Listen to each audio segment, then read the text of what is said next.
The clock is ticking. Donald Trump has less than a week to post a $464 million bond in the civil fraud trial in New York. Now, his lawyers filed a motion to delay the deadline for Trump to pay up. An appeals court will decide by March 25th, the deadline, if judgment can be paused. If not, Attorney General Letitia James will start seizing the former president's assets. Trump is no stranger to litigation, but this is his most costly legal battle yet, and he acknowledged the financial pickle he's in, saying he may be forced to sell assets in fire sale prices, which left many wondering how can a multi-billionaire not afford $500 million to cover the hefty fines. California Congressman Ted Lieu took to X accusing Trump of lying, writing, quote, Trump claims he is a billionaire, but he can't pay a $464 million judgment. That means he is lying. How do I know? Math. Hashtag Trump is broke. But entrepreneur Mark Cuban came to Trump's defense, directly responding to Liu's post, writing, quote, how anyone can vote for someone who has so many of his executive employees turn on him and say he's incompetent is beyond me. You are wrong on this topic, Ted. Yeah, and then he goes on to say he's wrong on it because,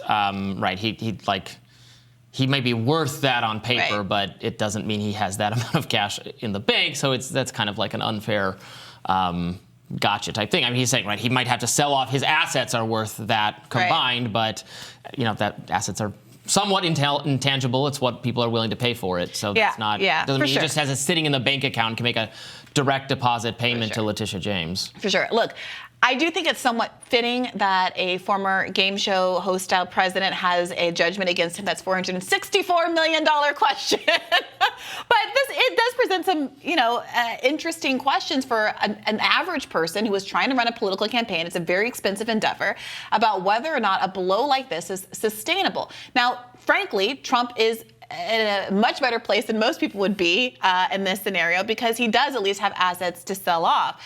But what does this mean in terms of how much more fundraising he may have to do, how much less he's able to dip into his personal coffers to fund fundraising efforts, and whether or not he is going to be able to compete with a Joe Biden reelection campaign that does not have to deal with paying all of these outsized debts at the same time that it funds an election campaign.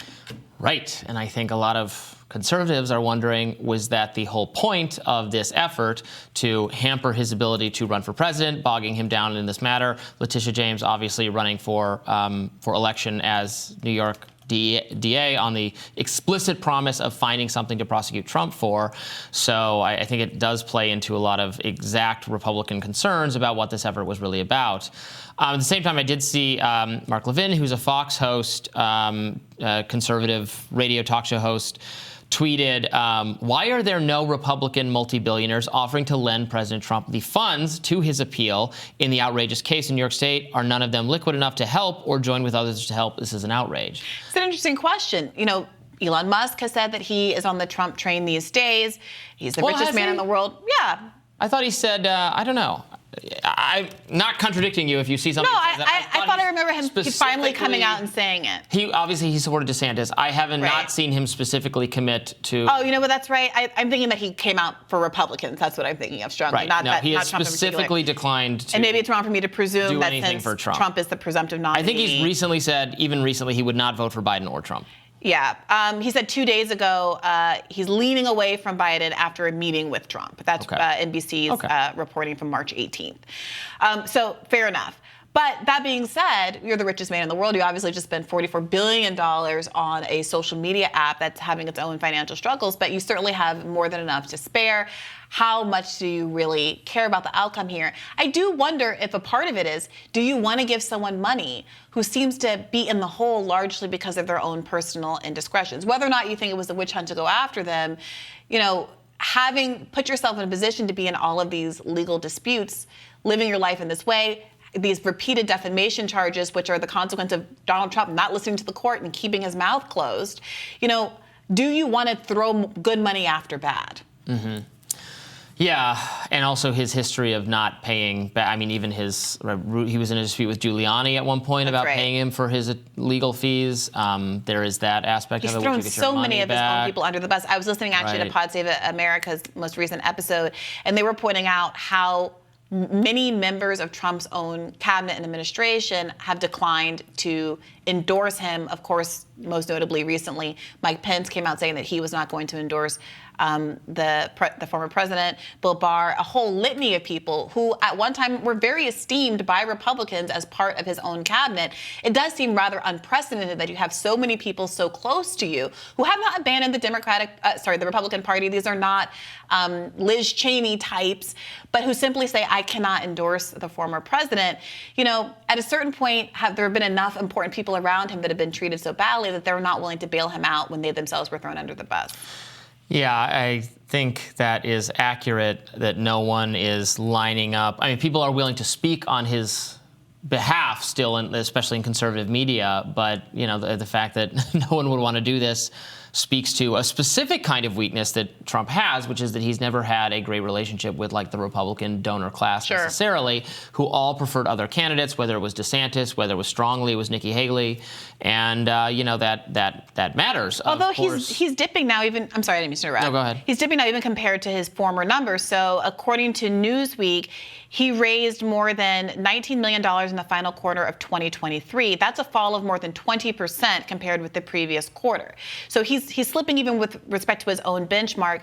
Meanwhile, Joe Biden seems to be doing well. The Democrats have $155 million in cash on hand, and seem to have been doing well in recent cycles. So, you know, look, the primary season is just kind of wrapping up now. There's a lot that could be set to change. And maybe part of it is that Trump is up in the polls and maybe doesn't feel like there's as much need to do as much hardcore fundraising as Democrats who are panicking. I think, and I've said this before, I think not so much the amount of money but that is a part of it, that he has to campaign and then actually spend the money that he raises for legal issues.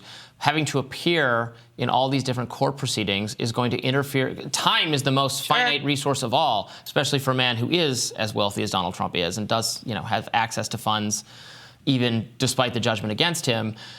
But there's only 24 hours in a day, and it takes a while to get on a plane to go from Georgia to New York to places he needs to campaign, like maybe not Ohio as much, but Arizona, Nevada, Michigan, Pennsylvania. He needs to be talking to the working class people who won him the election in 2016. He needs to be reassuring suburban voters. He needs to be present. I mean, he does well on stage. His energy has translated in the past to boosts for him. He has some kind of, and he knows that. Like, he was furious in 2020 when they realized they actually couldn't go forward with the convention because of COVID. He was devastated by that because he knows that he thrives on that crowd energy type thing. When he's distracted, his time is going to be taken up by these proceedings, and this is going to be a very close election probably, and that could prove decisive. So he has that to contend with. Absolutely. Well, that does it for us for today. Tomorrow on Rising, we'll be back with another edition of our show. We're proceeding merrily this week, I suppose. Be sure to like, share, and subscribe so you never miss any content. And for those who like to listen while you're on the go, we're now available anywhere you listen to podcasts. And we'll see you tomorrow. Bye-bye.